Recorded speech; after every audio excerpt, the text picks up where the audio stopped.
नबी की किताब, उसका 43वां अध्याय, 43rd चैप्टर, वर्सेस 1 to 7। इस अध्याय में खुदावंद का कलाम इस अध्याय में इस प्रकार से फरमाता है।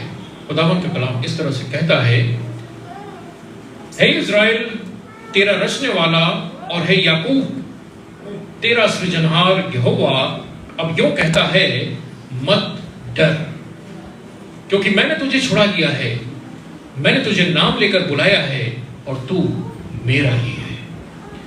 जब तू जल में होकर जाए मैं तेरे संग संग रहूंगा, और जब तू नदियों में होकर चले तब वो तुझे डुबा ना सकेगी। जब तू आग में होकर चलेगा तब तुझ पर आंच न लगेगी और उसकी लौ तुझे जला ना सकेगी, क्योंकि मैं यहोवा तेरा परमेश्वर हूं, इज़राइल का पवित्र, मैं तेरा उद्धार करता हूं। तेरी छुड़ौती में मैंने मिस्र को और तेरी संति कूश और सबा को दे देता हूं। मेरी दृष्टि में तू अनमोल और प्रतिष्ठित ठहरा है और मैं तुझसे प्रेम रखता हूं। इस कारण मैं तेरी संति मनुष्यों को और तेरे प्राण के बदले राज्य राज्य के लोगों को दे दूंगा।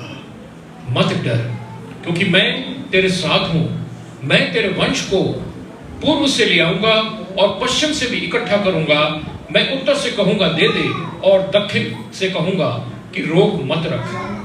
मेरे पुत्रों को दूर से, मैं पुत्रों को दूर से और मेरी पुत्रियों को पृथ्वी के छोर से ले आ। हर एक को जो मेरा कहलाता है, जिसको मैंने अपनी महिमा के लिए सृजा है, जिसको मैंने रचा और बनाया है। Hallelujah, hallelujah. ये परमेश्वर का जीवित वचन है। इसके पढ़े सुने और समझे जाने पे हम सबों को बहुत आशीष मिले।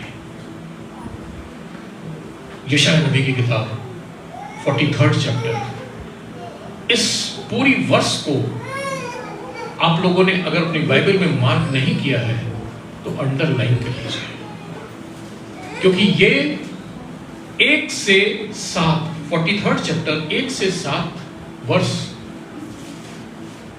खुदावन के बेहतरीन वायदे को दिखाती है जो उसने हमारे और आपके लिए किया है, और एक प्रेम और एक लगाव को बताती है जो खुदावन हमसे और आपसे दर्शाना चाहता है। मैंने खुदावन के प्रेम को और खुदावन के लगाव को इतनी गहराई से अब तक कहीं महसूस नहीं किया जितना कि इन आयतों में देखने को मिलता है। यकीन जानिए, आप जब कभी निराश हो, आप जब कभी हताश हो, आप जब कभी अवसाद में हो, आप जब कभी परेशानियों में हो, 43rd चैप्टर की इन 7 आयतों को निकाल के जोर से पढ़िएगा, और मेरा विश्वास है जो कुछ पहाड़ आपके सामने होगा वो सब समुद्र में जाके गिर जाएगा। हालेलुया। खुदावन के वायदे इतने बेहतरीन हैं, खुदावन का प्रेम इतना इतना गहरा है जो इन वर्ष में दिखाई पड़ता है। इन वायदों को और इन बातों को हम आइए समझने का प्रयास करते हैं जो खुदावन ने हमारे सामने रखी थी। खुदावन का वचन कहता है, हे इज़राइल तेरा रचने वाला और हे याकूब तेरा सृजनहार। हे इज़राइल तेरा रचने वाला और हे याकूब तेरा सृजनहार। इज़राइल को खुदावन कह रहा है कि सृजित किया हुआ, रचने वाला, और याकूब को कह रहा है कि इज़राइल तेरा रचने वाला और याकूब तेरा सृजनहार। रचने वाला, क्रिएशन। खुदावंद ने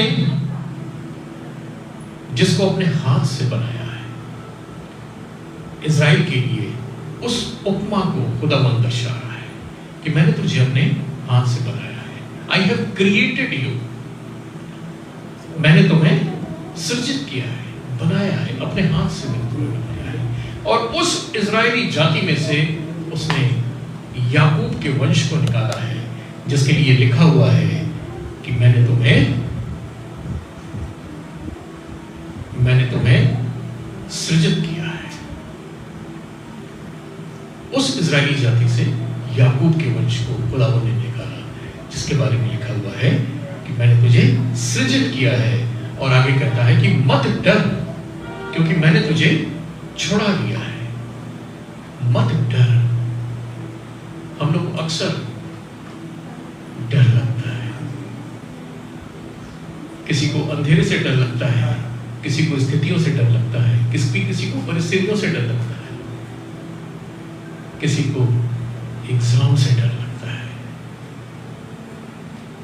किसी को बूढ़ा होने से डर लगता है,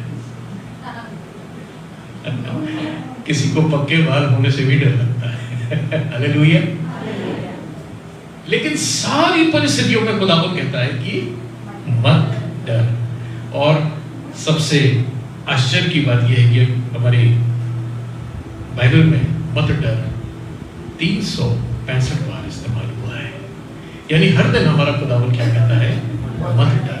और यही चीज वो इज़राइल और याकूब के घराने, यानी जो उसकी चुनी हुई प्रजा है, यानी हम और आप जो उसके घराने के लोग हैं, उससे कहता है, क्या कह रहा है? मत डर, मैंने तुझे छुड़ा लिया है। मैंने तुझे छुड़ा लिया है। आपको मालूम है छुड़ाया किस चीज को जाता है? कल आप कहता है कि आई हैव रिडीम्ड यू, मैंने तुझे छुड़ा लिया है, आई हैव रिडीम्ड यू। किसको छुड़ाया जाता है? जो बंदी है, जो कहीं बंधा होता है, बंधक होता है ना, उसको छुड़ाया जाता है। बहुत सारे लोग अपना जमीन, अपनी जायदाद या अपना सोना बंधक बना देते हैं, कुछ लोन ले लेते हैं, और जब वो लोन पूरा कर देते हैं तो उसको छुड़ा लिया जाता है। होता है ऐसा। बहुत सारे लोग गलत काम करते हैं, उनको पुलिस पकड़ ले जाती है, कोई जमानत देता है, उसको छुड़ा लिया जाता है। मतलब क्या हुआ कि कुछ दाम पे करके उसको फ्री कर देना, उसका कुछ क्या किया गया है? दाम पेमेंट किया गया है ताकि वो छूट सके। हमारा खुदावंद कहता है कि मैंने तुझे छोड़ा लिया है। कहां से छोड़ा लिया है? शैतान के पंजों से छोड़ा लिया है, गलत बातों से छोड़ा लिया है, व्यभिचार से छोड़ा लिया है, तेरे अर्गमानी रंग से भी गहरे पापों से छोड़ा लिया है। कलाम कहता है मत डर, क्योंकि मैंने तुझे छुड़ा लिया है और मैंने तुझे नाम लेकर बुलाया है। बड़ी खूबसूरत बात है ये। इसको मन में सोचिए, एक मिनट के लिए अपनी आंखों को बंद करिएगा और इस चीज को महसूस करिए कि खुदावन आपका नाम लेके बुला रहा है। खुदावन की आवाज को अपने कानों में महसूस करिए। आपका जो भी नाम है उस चीज को महसूस करिए। खुदावन आपका नाम लेके आपको बुला रहा है। हालेलुया। खुदावन का कलाम कहता है मैंने तुझे छुड़ा लिया है और मैंने तुझे नाम लेकर बुलाया है, क्योंकि तू मेरा है। आपको मालूम है बाइबल में 2-3 घटनाएं ऐसी हुई हैं जिसमें नाम लेके बुलाया गया है। पीछे तक आवाज आ रही है सबको? 2-3 घटनाएं बाइबल में ऐसी हुई हैं जिसमें नाम लेके बुलाया गया है। और नाम लेके क्यों बुलाया गया है, इसका एक रीजन है। एक घटना तब हुई थी जब प्रभु यीशु मसीह बपतिस्मा लेकर के जैसे ही बाहर निकले, कलाम में लिखा हुआ है आसमान खुल गया और एक भविष्यवाणी हुई जिसमें परम पिता परमेश्वर की आवाज सुनाई दी। और आवाज क्या थी? ये मेरा प्रिय पुत्र है और मैं इससे बहुत प्रसन्न हूं। याद रखिएगा, पुत्र और पुत्री तो बहुत है, लेकिन प्रिय पुत्र एक है जिसके बारे में खुदा यीशु मसीह के ये कहा गया, ये मेरा प्रिय पुत्र है। एक और जगह नाम लेके बुलाने की घटना हुई थी, आपको याद होगा लाजर की घटना। लाजर जब मर गया तो यीशु मसीह के पास संदेशा पहुंचाया गया, और कलाम में लिखा हुआ है यीशु मसीह जिस गांव में थे उससे और दूर चले गए, और जब वो लौट के आए तो उसको लग मरे हुए 4 दिन हो गया। यहां पे जो उसकी बहनें थी, लाजर की बहनें मार्था और मरियम, उन्होंने कहा कि यदि तू पहले आ गया होता तो मेरा भाई ना मरता। मतलब यीशु मसीह ने इन बातों पे बहुत ध्यान नहीं दिया, वो सीधे उसकी कब्र पे गए, और कब्र पे जाके आपको मालूम है क्या बोला? लाजर लाजर बाहर। और वचन में लिखा हुआ है कि लाजर बाहर आ गया, जिंदा हो गया। इस घटना को आपने बहुत बार पढ़ा होगा, सुना भी होगा, लेकिन मालूम है खुदावंद यीशु मसीह अगर ये कह देते मुर्दे बाहर, तो क्या होता? तब तो जितने भी मरे थे सबके सब मरे थे। इसीलिए कलाम कहता है मैंने तुझे नाम लेकर बुलाया है। हालेलुया। लाजर का नाम लेके बुलाया, लाजर बाहर। ये इसको बड़े गौर से समझिएगा, ये जो अवसर है, ये जो चांस है, ये सबके लिए नहीं है। ये अवसर सबके लिए नहीं है, सबका नाम नहीं बुला रहा है। उसने कहा है मैंने तुझे नाम लेके बुलाया है, मैंने तेरा नाम लेके बुलाया है। अन्य वचनों में लिखा हुआ है मैंने तेरा नाम अपनी हथेली पे लिख रखा है, और तेरी शहरपनाह मेरी नजरों के सामने रहती है। हालेलुया। आप महसूस करिए खुदावन के उस असीम प्रेम को जो हमसे और आपसे करता है। आपको मालूम है हम लोग हथेली पे किसका चित्र बनाते हैं? जिससे हम बहुत मोहब्बत करते हैं, बहुत प्रेम करते हैं। और हमारा खुदावन कहता है मैंने तेरा चित्र अपनी हथेली पे बना रखा है, मैंने तुझे नाम लेकर के बुलाया है। और वो चाहता है कि हम उसकी आवाज को सुने और कब्र से बाहर आ जाए। हालेलुया। लाजर को उसने आवाज दी और लाजर बाहर आ गया। एग्जैक्टली यही चीज यशायाह की किताब में परमेश्वर का वचन हमें समझाना चाहता है कि जब मैं तुझे बाहर हम जब यीशु मसीह को नहीं जानते थे, हम जब यीशु मसीह के वचनों को, उसके वायदों को, उसकी सच्चाई को नहीं जानते थे, तो हमारा और आपका हाल मालूम क्या था? उसी लाजर के जैसा। हम कब्रों में पड़े हुए थे, और कलाम कहता है कि मैंने तुझे नाम लेके बुलाया है।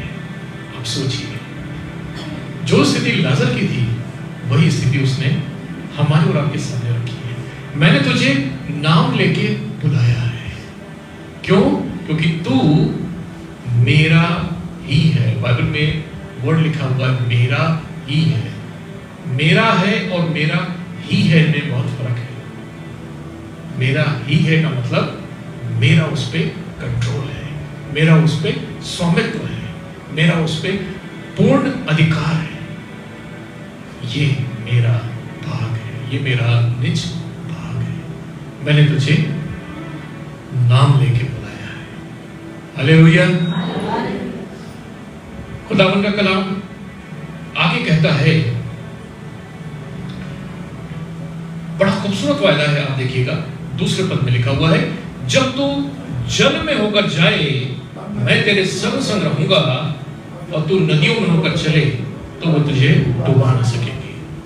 मैं चाहता हूं इसको आप लोग साथ साथ पढ़िए, बड़ा खूबसूरत वायदा है ये। जब तू जल में होकर जाए, जब तू जल में होकर जाए मैं तेरे संग रहूंगा, मैं तेरे संग संग रहूंगा, और जब तू नदियों में होकर, और जब तू नदियों में होकर चले तब वे तुझे डुबा न सकेंगे। तब वे तुझे डुबा ना सकेगी। हालेलुया, बड़ी खूबसूरत बात है। इसको थोड़ा मनन करिए हमारे साथ। वचन आपसे कहना क्या चाहता है? जब तू जल में होकर जाए तब मैं तेरे संग संग रहूंगा। जब तू जल में होकर जाए मैं तेरे संग संग रहूंगा, और नदियां तुझे डुबा नहीं सकेंगी। ऐसा क्यों कहा गया मालूम है? जब तू जल में होकर जाए, ये बहुत गहरा विषय है। जो दुष्ट आत्माएं हमारे चारों ओर रहती हैं, उसमें से एक बहुत बड़ा भाग ऐसी दुष्ट आत्माओं का है जो जल में रहती हैं, जिनको वाटर डीमंस कहते हैं। एक बड़ा अलग विषय है। जलीय आत्माओं के बारे में बाइबल में जगह अलग अलग स्थानों पे बहुत सारी चीजें लिखी हुई है, लेकिन संक्षेप में मैं आपको बताना चाहता हूं, बहुत सी दुष्ट आत्माएं हैं जो जल में वास करती हैं, जिसको एक्वाटिक डीमंस कहते हैं, या इविल स्पिरिट या मैरीन स्पिरिट्स के नाम से जाना जाता है। कुछ एक्वाटिक या कुछ जलीय दुष्ट आत्माएं जिनके नाम है कैल्पिक, नेट, कपार, सीरी या जिन्न, और उसमें एक नाम है लिलिथ। ये भी वाटर डीमन इसको बोला जाता है। ये तमाम ऐसी आत्माएं हैं जो जलीय क्षेत्रों में रहती हैं, और जिसमें जो सबसे खतरनाक है इसका नाम है लिलिथ। ये एक अपने आप में एक सब्जेक्ट है लिलिथ के ऊपर, जिसको फिर कभी हम लोग डिस्कस करेंगे। इसको आदम की पहली पत्नी के रूप में भी अन्य किताबों में दर्शाया गया है, लेकिन वास्तव में ये एक वाटर डीमन है, और जिसका इसके 14 नाम है, जिसमें एक नाम काली भी है। इन तमाम वाटर डीमंस या जो जलीय दुष्ट आत्माएं हैं,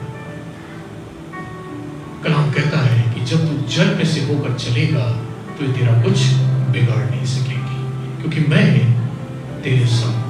बस शर्त ये होनी चाहिए कि तेरा विश्वास मुझ पे होना चाहिए, तेरा ध्यान मुझ पे होना चाहिए। आपको याद होगा कि जब नाव डूबने लगी तो चेलों ने देखा कि यीशु पानी पे चलता हुआ उनके पास आ रहा है, तो यूहन्ना नाव से कूदकर यीशु के पास जाने लगे, और जब तक उनका ध्यान यीशु पे केंद्रित रहा तब तक तो वो चल रहे थे, लेकिन जैसे ही उन्होंने अगल बगल देखा वो क्या होने लगे? डूबने लगे। तो यीशु ने उनका हाथ पकड़ के बाहर निकाला। वचन कहता है कि तू जब जल में से होके जाएगा तो तुझे कुछ हानि ना होगी। क्यों? क्योंकि मैं तेरे संग। ये सारी अंधकार की शक्तियां तेरा कुछ बिगाड़ नहीं सकेंगी। और दूसरी चीज कलाम कहता है कि जब तू नदियों में से होके जाएगा तो वो तुझे डुबा नहीं सकेगी। नदियां तुझे डुबा नहीं सकेगी। हमारी बाइबल में 2-3 एग्जाम्पल हैं।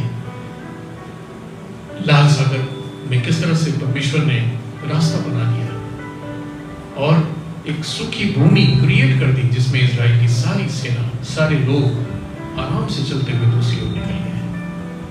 दूसरा वाकया हुआ था जब सारे इजरायली कनान देश में पहुंचने वाले थे, तो यरदन नदी को पार करना थी, और यरदन नदी बहुत ऊपर से बह रही थी। और वहां भी यरदन नदी को क्या किया गया, 2 पार्ट में खुदावन ने कर दिया और इजराइल के सारे लोग यरदन नदी को पार करते हुए आराम से जहां को जाना था वहां पे पहुंच गए। वचन कहता है कि नदियां तुझे डुबा ना सकेंगी। क्यों? क्योंकि खुदावन नदियों के बीच से हमारे लिए क्या करता है, एक मार्ग तैयार करता है। हालेलुया। लेकिन याद रखिए, ये सिर्फ उनके लिए है जो खुदावन के द्वारा चुन लिए गए हैं। ये उनके लिए है जो खुदावन के गले में शामिल कर लिए गए हैं। ये उनके लिए है जिनको खुदावन नाम लेके बुलाता है। क्योंकि इजराइल की जब सेना, इजराइल के लोग जब लाल समुद्र से पार चले गए तो उनके पीछे वो लोग थे जो खुदावन को नहीं जानते थे या खुदावन को डिनाई करते थे। और जैसे ही वो लोग लाल समुद्र के बीच में आए, क्या हुआ? डूब गए। पानी फिर से बराबर हो गया। वो ऐसे लोग थे जिनको खुदावन ने नाम लेके नहीं बुलाया था। वो ऐसे लोग थे जिनको खुदावन नहीं जानता था। वो खुदावन को नहीं जानते थे। ये वायदा हमारे और आपके लिए है। हालेलुया। वचन आगे कहता है, जब तू आग में से चले तब तुझे आँच न लगेगी और लौ तुझे जला न सकेगी। कितना बड़ा वायदा है। पानी से तो तुझे कुछ नहीं होने वाला है। अब बारी आती है आग की। जब तू आग में से होके चलेगा तो वो तुझे क्या करेगी? जला ना सकेगी। उसकी लौ से तुझे कोई आंच नहीं आने वाली। इसका सबसे बेहतरीन एग्जाम्पल हम लोगों को दानियल की किताब में देखने को मिलता है। जब शद्रक, मेशक और अबेदगो को आग की भट्टी में डाला गया था, उनसे कहा गया कि राजा नबूकदनेस्सर की प्रतिमा को, उसकी मूर्ति को दंडवत करो। उन्होंने कहा हम नहीं करेंगे। हम अपने खुदावन को छोड़ के किसी भी मूर्ति के आगे दंडवत नहीं करेंगे। और राजा नबूकदनेस्सर ने कहा इनको उठा के आग के भट्टे में डाल दो। ऐसे ही मत डाल दो, पहले उस आग के भट्टे को 7 गुना और ज्यादा क्या करो? धधकाओ। तो उसकी आंच को 7 गुना और ज्यादा क्या किया गया? धधकाया गया, जलाया गया। और उसका रिजल्ट ये हुआ कि जो लोग जला रहे थे वो खुद ही उसमें जल के मर गए। इतनी ज्यादा आंच थी। और उसके बाद शद्रक, मेशक और अबेदगो को आग के भट्टे में डाल दिया गया। और क्या हुआ? उनका बाल बांका ना हुआ। जब झांक के देखा गया कि उनका क्या हुआ तो पता चला शद्रक, मेशक और अबेदगो 3 लोग थे, लेकिन उनके साथ एक चौथा व्यक्ति भी था। वो कौन था? किसी को नहीं मालूम। वो हमारा परमेश्वर था जो उनके साथ था। और जब राजा ने ये सारी चीजों को देखा तो उसको यकीन हो गया कि शद्रक, मेशक और अबेदगो का जो परमेश्वर है वो महान है। तब उसने परमेश्वर की महानता को स्वीकार किया और आश्चर्य में पड़ गया कि वो चौथा व्यक्ति कौन था। डाले तो 3 लोग गए थे। और तब उसने परमेश्वर की सामर्थ्य को और उसकी महानता को क्या किया? स्वीकार किया। ये सारा किस्सा हम लोगों ने कई बार पढ़ा है, सुना भी है। आपको मालूम है हुआ क्या था? उस आग में ये अग्निकांड हुआ क्या था? इसको ध्यान से सुनिएगा प्लीज। आप लोग बैठ जाइए, जो भी खड़े हैं आप लोग बैठ जाइए। उस अग्निकांड में हुआ क्या था इसको दोबारा से हम रिवाइंड करके आपको बताते हैं। हुआ क्या था एग्जैक्टली? आपको मालूम है वो जब शद्रक, मेशक और अबेदगो ये 3 लोग उस आग में डाले गए तो परमेश्वर ने ऐसा नहीं किया कि उसकी आंच को क्या किया? कम कर दिया। ऐसा नहीं किया, क्योंकि आंच अगर कम हो गई होती तो उस आग को जलाने वाले जल क्यों गए होते? क्यों? बासमती महल अगर ऐसा हुआ होता तो जो आग जला रहा था वो क्यों जल जाता? अगर आग कम कर दी गई होती। ऐसा नहीं किया था खुदावन ने। आपको मालूम है हुआ क्या था? खुदावन ने शद्रक, मेशक और अबेदको इनको अपने स्वरूप में कर दिया था। अपने स्वरूप में करने का मतलब क्या है? परमेश्वर का वचन कहता है मैं क्या हूं? एक धधकती हुई आग हूं। ये देखिए, इसका आपको रेफरेंस मिलेगा व्यवस्था की किताब उसका 4वां अध्याय और 24वां पद निकालिए, और इब्रानियों की किताब उसका 12वां अध्याय और 29वां पद। देखिए क्या लिखा हुआ है। इन दोनों पदों में एक ही बात लिखी हुई है हमारे खुदावंद यीशु मसीह के लिए। देखिए क्या लिखा हुआ है, जिसको मिल जाए वो पढ़े जोर से। व्यवस्था 4:24 और इब्रानियों 12:29। क्योंकि तुम्हारा परमेश्वर यहोवा भस्म करने वाली आग है। यहोवा भस्म करने वाली आग है। और इब्रानियों 12:29 में देखिए क्या लिखा हुआ है। इब्रानियों 12:29।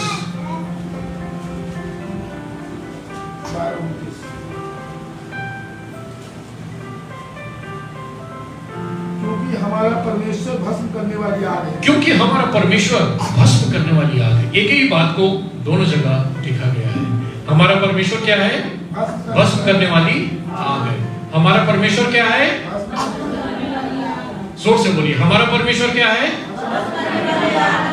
हमारा परमेश्वर क्या है? एग्जैक्टली, हमारा परमेश्वर भस्म करने वाली आग है।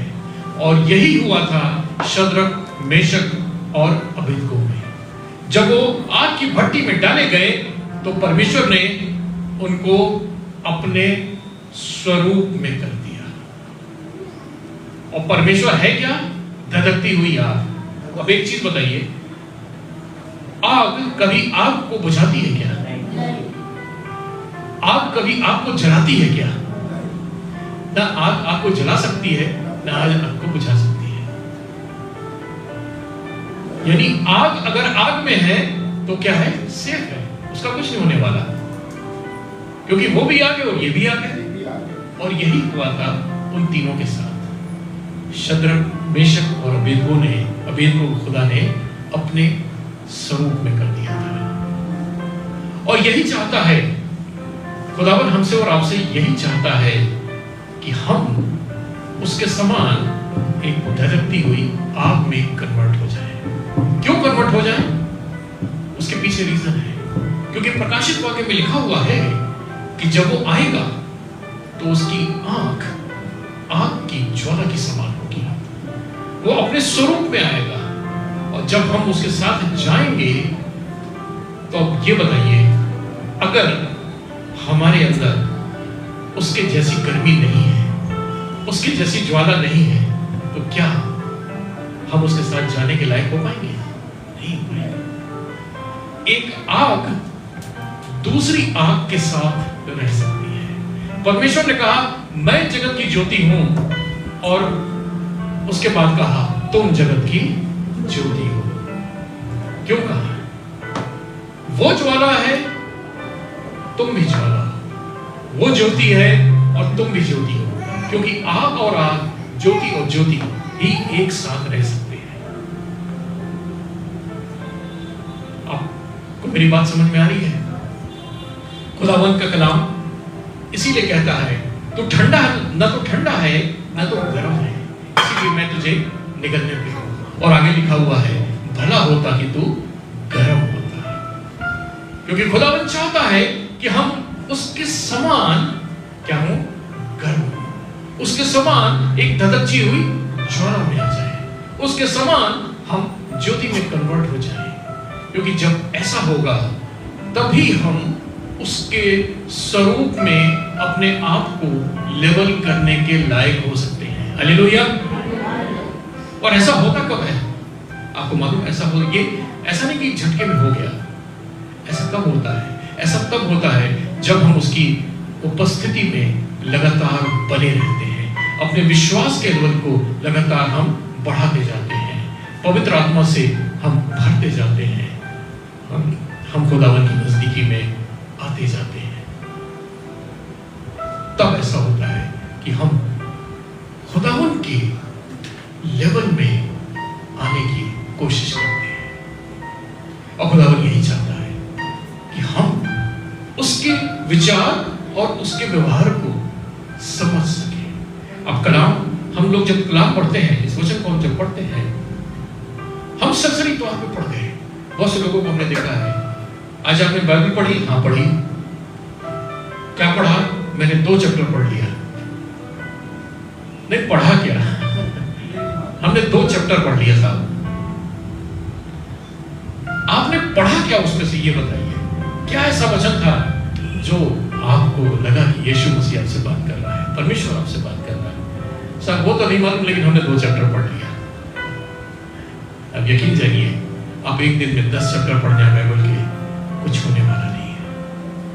जब आप इन वचन की गहराइयों में जाते हैं, जब आप अपने आप को परमेश्वर को समर्पित करके अपने हाथों, उसके हाथों में अपने आप को दे देते हैं और उससे ज्ञान और बुद्धि मांगते हैं, तब वो अपने रहस्यों को आपके सामने खोलना शुरू करता है। और यकीन जानिए, जब वो अपने रहस्य को आपके सामने खोलता है, तब वो आपसे बात करना शुरू करता है। आप जितना वचन की गहराई में जाएंगे, जितना परमेश्वर से बुद्धि और ज्ञान मांगेंगे, परमेश्वर उतना ज्यादा आपको रिवलेशन देगा, आपको प्रकाशन देगा, आपको उसके वचन में और गहरा जाने का मौका देगा। और यही वचन जिसको हम रेमा वर्ड कहते हैं, यानी परमेश्वर अपने स्वरूप में आपसे बातें करता है। परमेश्वर अपने स्वरूप में अपने अस्तित्व को आपको समझाता है। परमेश्वर अपने स्वरूप में अपनी योजनाओं को आपके सामने प्रकट करने लगता है। Hallelujah, hallelujah. यही परमेश्वर हमसे और आपसे चाहता है। यही चाहता है कि हम उसके वचन के द्वारा उससे बात करें, हम उसके वचन के द्वारा सरगर्म होते चले जाएं, हम उसके वचन के द्वारा उसकी उपस्थिति में उसके साथ साथ चलने का प्रयास करें। तब खुदावन की सामर्थ और खुदावन का जलाल हम पर प्रकट होगा, और तब हम प्रभु यीशु मसीह के विचारों को, उसके विचार को हम समझ सकेंगे कि खुदावन क्या कहना और क्या सोच रहा है। Hallelujah, hallelujah. खुदावन का कलाम हमसे और आपसे बहुत तरह से बातें करता है, बहुत तरह से हमें अलग अलग चीजों को समझाने की कोशिश करता है। और जब हम खुदावन की आवाज को सुनते हैं, उसके कलाम से, उसके वचन से, जब हम उसकी आवाज को सुनते हैं, तो वचन कहता है कि जब तुम मेरी आवाज को सुनो तो अपने हृदय को कभी कठोर ना करना है। हम उसको ग्रहण करें, उसको ग्रहण करें, उस बीज को अपने अंदर उपजने का मौका दें, ताकि जब वो बीज फलवंत होए तो 60 गुना 100 गुना फल लेके आने वाला हो सके। हालेलुया। वचन आगे कहता है, तब तुझे आँच न लगेगी और लौ तुझे बुझा न सकेगी, क्यों कि मैं यहोवा तेरा परमेश्वर हूं, इस्राएल का पवित्र, और मैं तेरा उद्धार करता हूं। तेरी छुड़ौती में मैंने मिस्र को और तेरी संति में मैंने कूश और सबा को दे दिया है। Hallelujah, hallelujah. तेरी छुड़ौती में मैंने मिस्र को और तेरी संति में मैंने कूश और सबा को दे दिया है। तेरी छुड़ौती में मैंने मिस्र को भी दिया। मिस्र, आप जानते हैं, एक ऐसा देश है जहां पे परमेश्वर की पूजा नहीं होती थी, परमेश्वर के वचनों को तिरस्कृत किया जाता था, परमेश्वर को वो तुच्छ जानते थे। परमेश्वर का वचन कहता है कि तेरी छुड़ौती में मैं तुझसे इतना प्रेम करता हूं कि तेरी छुड़ौती मैंने मिस्र को और तेरे बदले कूश को, और सबा कूश इथियोपिया, जो इथियोपिया का देश है उसको कूश देश कहा जाता है, और सबा, इन लोगों को मैंने तेरी छुड़ौती के बदले दे दिया है। ये लोग कौन हैं? जिनको परमेश्वर का वचन कह रहा है कि इनको मैंने तेरी छुड़ौती के बदले दे दिया। किसको दे दिया? शैतान को दे दिया। क्यों? क्योंकि इन्होंने परमेश्वर के वचन का इनकार कर दिया। वचन पे चलने से ये लोग मुकर गए, खुदावन के अस्तित्व को इन्होंने नकार दिया। अन्य देवी को, देवताओं को इन्होंने अपना पूज्य बनाया। कलाम कहता है कि मैं तुझसे इतना प्रेम करता हूं कि ये लोग जो मेरे वचन पे चलने से हट गए, मैंने इनको तेरी छुड़ौती के बदले दे दिया, ताकि तू जो चुना हुआ है मेरा, जिसको मैंने नाम ले करके बुलाया है, ये सुरक्षित हो जाए, ये अनंत जीवन का वारिस हो जाए। हालेलुया। कलाम कहता है मेरी दृष्टि में तू अनमोल और प्रतिष्ठित ठहरा है, और मैं तुझसे प्रेम करता हूं। तू मेरी दृष्टि में अनमोल और प्रतिष्ठित ठहरा है। आपको मालूम है अनमोल, अनमोल क्या चीज होती है? अनमोल क्या चीज होती है? अनमोल, जिसका कोई मोल नहीं, उसी को तो अनमोल कहते हैं, जिसका कोई मोल नहीं होता है, उसको क्या कहते हैं? अनमोल। दो चीजें हमारे और आपके बारे में खुदावन डिक्लेयर कर रहा है, दो बातें। पहली बात, तू क्या है? अनमोल है, मेरी दृष्टि में क्या है? अनमोल है। और दूसरी बात क्या डिक्लेयर कर रहा है? तू मेरी दृष्टि में क्या है? प्रतिष्ठित है। You are precious and honourable in my sight. तो मेरी दृष्टि में अनमोल है। हमको और आपको अपनी वैल्यू नहीं मालूम खुदा की नजर में क्या है, लेकिन खुदा बताता है कि तू मेरी दृष्टि में क्या है? अनमोल है। ये जो उसने हमें मानव शरीर और जो सांसें दी हैं, अपनी सांसें, इनकी कोई वैल्यू नहीं है, इनका कोई मूल्य नहीं है।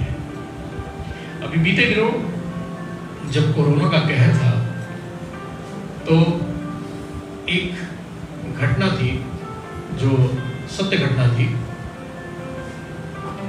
किसी ने मेरे पास उसका ब्यौरा भेजा था। फ्रांस का एक व्यक्ति था और बहुत ही धनाढ्य था, उसके पास बहुत पैसा था, मिलियनियर था, बहुत पैसा था। उसको कोरोना हुआ और इतना सीरियस हो गया कि उसको वेंटिलेटर पे डालना पड़ा।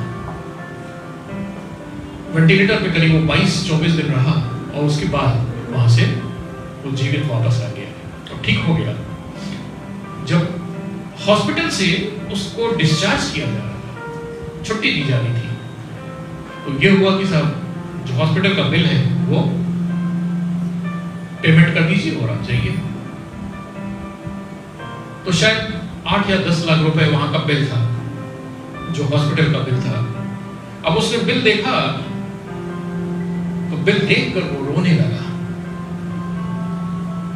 तो हॉस्पिटल स्टाफ जो था उसका मजाक उड़ाने लगा कि इतना पैसा रखा हुआ है, ये इसके 100 गुना 1000 गुना इसकी संपत्ति है जितना बिल आया, लेकिन फिर भी ये अमाउंट देख करके रो रहा है। ये जब उसने इस बात को सुना, उसने कहा कि मैं इस बात से नहीं रो रहा हूं कि मेरा बिल 8-10 लाख रुपए का आया, मैं इस बात से रो रहा हूं, मैं खुदावन के जलाल को अपनी आंखों से देख रहा हूं और इसलिए रो रहा हूं। क्यों? क्योंकि ये 23 दिन का वेंटिलेटर पे जो मुझे कृत्रिम सांसें दी गई, उसका बिल 8-10 लाख रुपए है, और जो उसने जन्म से लेके अब तक मुझे सांसें दी हैं, अगर मैं कैलकुलेट करूं तो मेरा रोम रोम भी बिक जाएगा, लेकिन मैं उसकी भरपाई नहीं कर पाऊंगा। Hallelujah, hallelujah. ये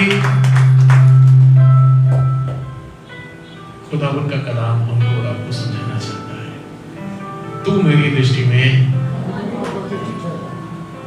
तू मेरी दृष्टि में, अनमोल और प्रतिष्ठित है। आप अपना नाम लेके बोलिए, मैं खुदावन की दृष्टि में अनमोल हूं। मैं परमेश्वर की दृष्टि में अनमोल हूं। और दूसरी बात आपके बारे में खुदावन क्या कहता है मालूम है?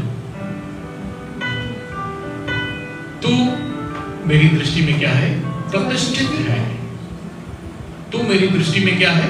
प्रतिष्ठित है। हर कोई प्रतिष्ठित नहीं होता है। प्रतिष्ठा उनको मिलती है जिन्होंने कुछ अच्छा काम किया होता है, अच्छे लेवल पे होते हैं। आप देखिए तमाम ऐसे समाज सेवक हैं जो निस्वार्थ भाव से काम करते हैं, उनको एक ऑनर दिया जाता है। आप देखिए हमारे जो राष्ट्रीय पर्व होते हैं उसमें देश से तमाम लोगों को चुन करके एक ऑनर दिया जाता है, एक प्रतिष्ठा दी जाती है। क्यों? क्योंकि उन्होंने समाज के विभिन्न क्षेत्रों में क्या किया है? एक योगदान दिया है, एक विशेष योगदान दिया है। इसलिए उनकी क्या की जा रही है? प्रतिष्ठा की जा रही है। पद्मश्री दिया जा रहा है, पद्म विभूषण दिया जा रहा है, भारत रत्न दिया जा रहा है। किस लिए? क्योंकि उनको प्रतिष्ठित किया जा रहा है उनके विशेष योगदान के लिए। खुदावत का कलाम क्या कहता है हमारे और आपके बारे में? तू मेरी दृष्टि में क्या है? प्रतिष्ठित है। अनमोल है और क्या है? प्रतिष्ठित है। You are honourable. मैंने तुझे एक प्रतिष्ठित पद पे देखा है, इसलिए तू क्या है? प्रतिष्ठित है। तेरा मूल्य अनमोल है और तू प्रतिष्ठावान है मेरी दृष्टि में। अक्सर हम लोग अपनी वैल्यू को नहीं समझते हैं। हम जो परमेश्वर के पीछे चलने वाले लोग हैं अपनी वैल्यू को नहीं समझते कि परमेश्वर हमारे बारे में क्या सोच रहा है। वो कहता है कि तेरा मूल्य कोई लगा ही नहीं सकता और तू मेरी दृष्टि में क्या है? प्रतिष्ठित है। एक ऑनरेबल पोस्ट को मैंने तेरे तुझको दिया है। अब आप सोचिए कि कोई प्रतिष्ठित आदमी है, कोई प्रतिष्ठित आदमी, मान लीजिए हमारे क्षेत्र के मुख्यमंत्री हैं, ये भी एक प्रतिष्ठित पद है, ठीक है। और अगर वो किसी की जेब काटे तो ये काम उनको शोभनीय है क्या? वो गाली गुप्ता करें किसी से, लड़ाई झगड़ा करें, ये उनको शोभा देता है क्या? नहीं। क्यों? क्योंकि वो उनके पद की प्रतिष्ठा के अनुकूल नहीं है। खुदावंद का कलाम क्या कहता है? मैंने तुझे एक प्रतिष्ठित पद दिया है, लेकिन अक्सर हम उस पद की गरिमा को क्या करते हैं? भूल जाते हैं। जब हम एक दूसरे को गालियां देते हैं, जब हम व्यभिचार में लिप्त रहते हैं, जब हम गलत काम करते हैं, जब हम झूठी गवाहियां देते हैं, जब हम जो वास्तव में मदद करने के योग्य है उसकी मदद नहीं करते हैं। इन सब बातों से क्या करते हैं? हम अपने उस प्रतिष्ठित पद की गरिमा को क्या करते हैं? डिवैल्यूएट कर देते हैं, घटा देते हैं। कलाम कहता है, वचन कहता है कि तू मेरी दृष्टि में अनमोल है और प्रतिष्ठित है, तू मेरी दृष्टि में प्रेशियस है। आपको मालूम है परमेश्वर की नजर में जो प्रतिष्ठित है उसका स्वागत स्वर्ग में कैसे होता है? बाइबल में घटना दी हुई है। आप प्रेरितों के काम में जब स्तिफनुस की घटना जब निकालेंगे तो स्तिफनुस को क्या किया गया था? पत्थरवाह किया गया था, पत्थरों से उसको मारा गया था। और स्तिफनुस के जो अंतिम वचन थे उसमें क्या लिखा था मालूम है? स्तिफनुस ने कहा, मैंने स्वर्ग को खुला हुआ देखा और परमेश्वर पिता और प्रभु यीशु मसीह को सामने खड़ा हुआ पाया। आप इस चीज की कल्पना करिए, परमेश्वर पिता जो अपने सिंहासन पे विराजमान रहता है वो अपने पुत्र को लेने के लिए अपना सिंहासन छोड़ करके स्वयं आ गया था। हालेलुया। इतना प्रतिष्ठित था वो, इतना ऑनरेबल था खुदावन की नजर में कि परमेश्वर पिता अपने सिंहासन को छोड़ करके स्वयं उसको लेने के लिए आया हुआ था। वचन कहता है कि तू मेरी दृष्टि में क्या है? प्रतिष्ठित है। You are honourable. हम और आप, परमेश्वर ने जो हमें एक प्रतिष्ठित पद दिया है अपनी नजर में, हम उसको मेंटेन रखें, हम उसको कायम रखें। खुदावन हमसे यही चाहता है। और ये हम कायम कैसे रह सकते हैं? खुदावन के वचनों पे चल के। खुदावन का वचन जो कहता है उसको मान के, उसको ओबे करके, आज्ञाकारिता के साथ हम इन चीजों को क्या कर सकते हैं? कायम रख सकते हैं। हालेलुया। कुछ लोग सो रहे हैं क्या? सोने वाले बोलिए हालेलुया।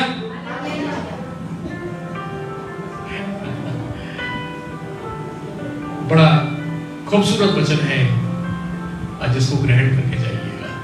खुदावन का ये वचन, आज की रोटी अगर आपने पूरी तरह से ग्रहण कर ली, यकीन जानिए कल से आपके जीवन बदल जाएंगे। हालेलुया। ये वचन आगे कहता है, मेरी दृष्टि में तू अनमोल और प्रतिष्ठित ठहरा है और मैं तुझसे प्रेम करता हूं, इस कारण मैं तेरी संगति मनुष्य को और तेरे प्राण के बदले राज्य को दे देता हूं। मत डर, मैं तेरे साथ हूं। मत डर, मैं तेरे साथ हूं।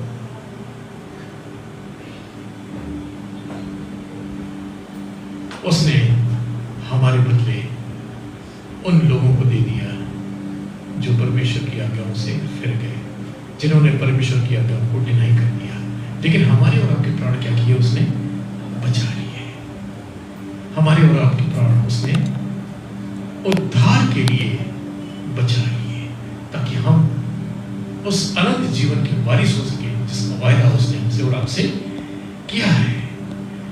पद 5 और 6 में लिखा है कि मैंने मत डर, क्योंकि मैं तेरे साथ हूं। मैं तेरे वंश को पूर्व से ले आऊंगा और पश्चिम से भी इकट्ठा करूंगा, और मैं उत्तर से कहूंगा कि दे दे, और दक्षिण से कहूंगा कि रोक मत रख। पूरब, पश्चिम, उत्तर और दक्षिण, यानी चारों दिशाओं से मैं अपने लोगों को क्या करूंगा? कनेक्ट करूंगा, बुलाऊंगा। ये झलक प्रकाशित वाक्य की यहां पे दिखाई देती है। जब अंतिम न्याय का वक्त होगा तो किस तरह से हमको और आपको बुलाया जाएगा। यरूशलेम में किस तरह से, परमेश्वर के पवित्र भवन में किस तरह से हमको और आपको बुलाया जाएगा, यहां पे उसकी झलक दिखाई पड़ती है। पूरब से कहूंगा, पूरब से तुझे ले आऊंगा, पश्चिम से इकट्ठा करूंगा, उत्तर से कहूंगा कि दे दे, और दक्षिण से कहूंगा रोक मत रख। अगर हम यरूशलेम को देखें तो पूरब में उसके है यरदन, जॉर्डन जिसको बोलते हैं।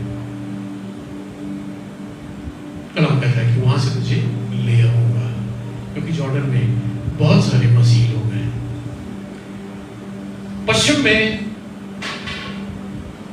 गाजा, जिसको फिलिस्तीन का क्षेत्र बोलते हैं, वो है। वहां से कलाम कहता है कि मैं इकट्ठा करूंगा उस गाजा, उस फिलिस्तीन के एरिया में जो लोग हैं हमारे, वहां से इकट्ठा करूंगा। उत्तर में लेबनान और सीरिया है, यरूशलेम के, जहां पे मसीहियों की बहुत अच्छी खासी आबादी है। वचन कहता है कि मैं उनसे कहूंगा कि वो मेरे लोगों को दे दे, उनको मैं यरूशलेम में कनेक्ट करूंगा। और दक्षिण से कहूंगा कि रोक मत रख। दक्षिण में मिस्र है, जहां पे बहुत कम मसीही हैं, या जो मसीही हैं भी वो बहुत डरे और सहमे रहते हैं। इसलिए वचन कहता है कि उनसे कहूंगा कि रोक मत रख, इनको भी यरूशलेम में आना है। क्यों? क्योंकि न्याय का दिन आ गया है। और सबसे बड़ी बात यहाँ पे जो लिखी है कि मैं अपने पुत्रों को कहूंगा, मैं अपने पुत्रों को दूर से और अपनी पुत्रियों को पृथ्वी की छोर से ले आऊंगा। इस वचन में जो सबसे खास बात है मैं आपको बताऊं, पहली बार पुत्रियों वर्ड यूज हुआ है। मैं अपने पुत्रों को दूर से और अपनी पुत्रियों को पृथ्वी के छोर से ले आऊंगा। हालेलुया।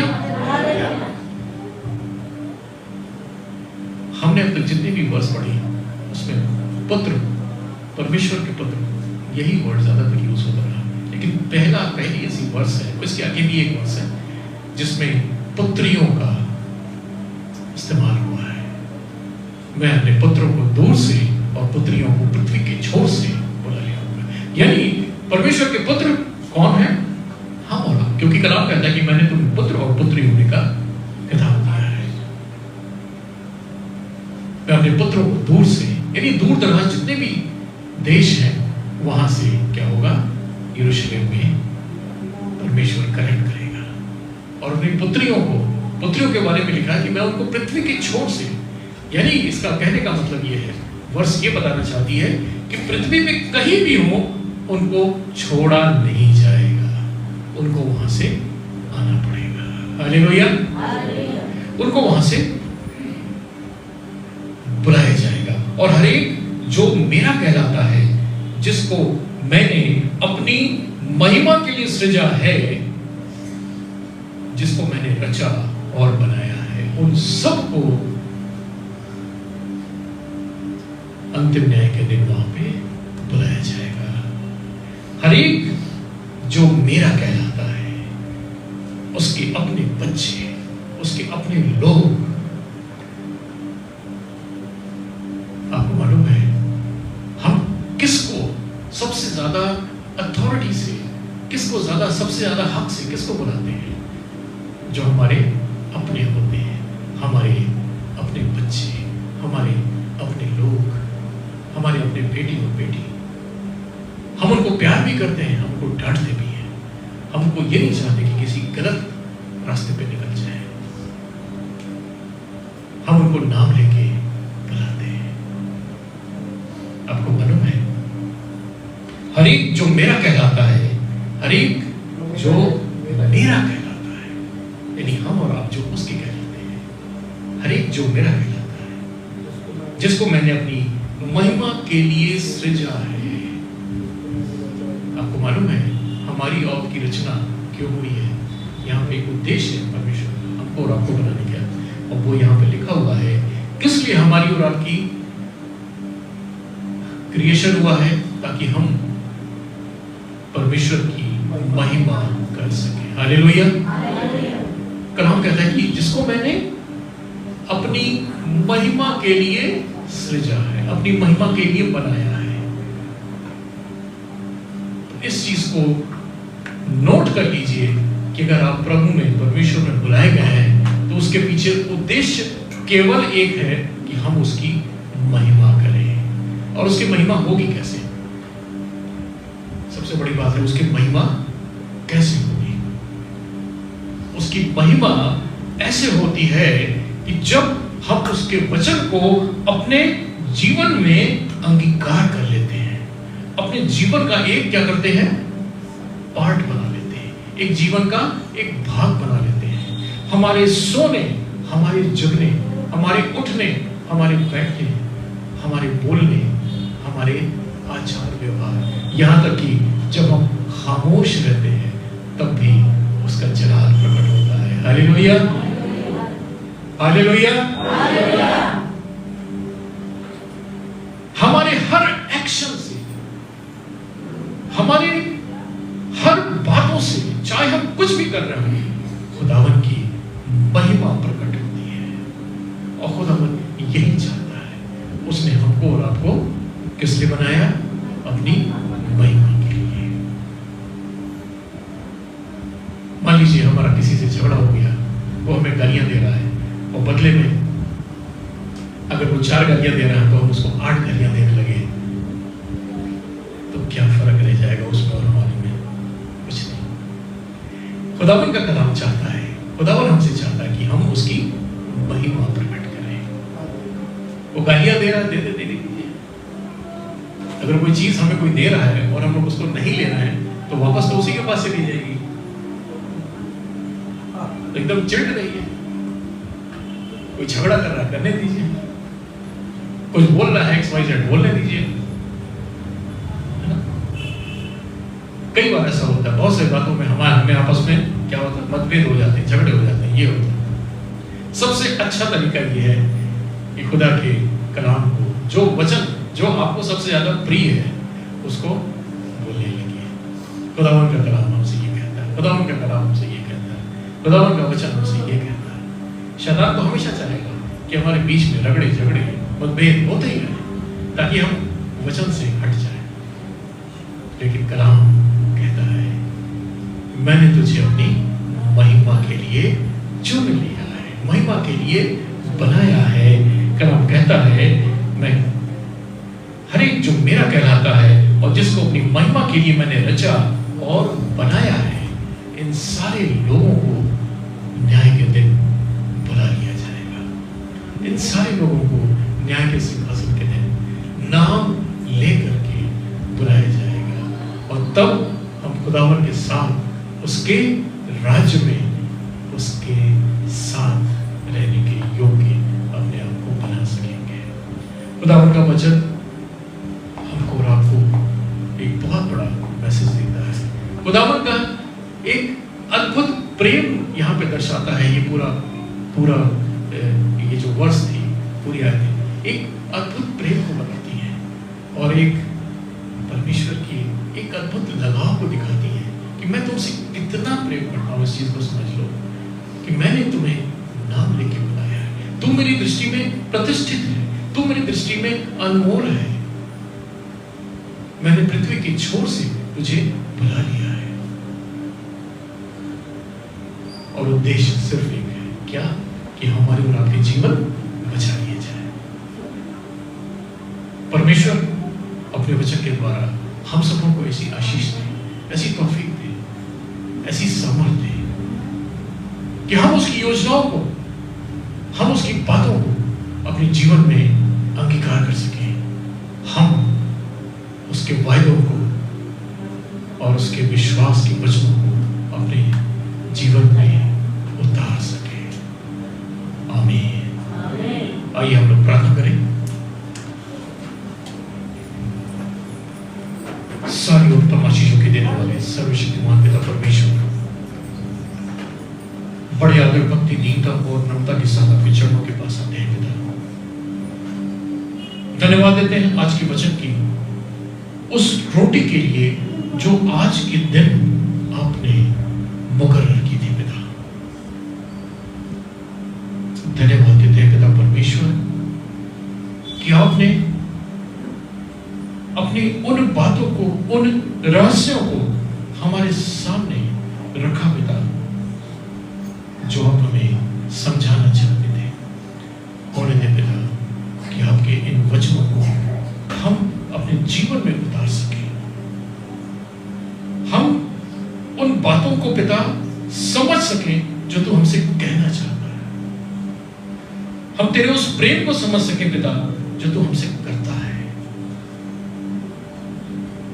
हम उन सारी बातों में सिर्फ तुझे प्राथमिकता दें पिता परमेश्वर, जो हमारे जीवन में होती है। पिता परमेश्वर, हम तेरे वचन से कभी भटकने वाले ना हो सके। पिता परमेश्वर, तेरे वचन की ज्योति हमें हमेशा मार्गदर्शन करती रहे। पिता परमेश्वर, हम तेरे वचन के अनुसार आग के अंगारों में तब्दील होते चले जाएं। पिता परमेश्वर, ताकि जब तू आए पिता, तो हम अपने आप को तेरे लायक प्रस्तुत करने योग्य हो सके। पिता परमेश्वर, हर एक बात में हमारी नहीं परंतु आपकी इच्छा पूरी हो। सारा आदर, महिमा, इज्जत और जलाल सिर्फ और सिर्फ आपको मिले। प्रभु यीशु मसीह के नाम से मांगते हैं,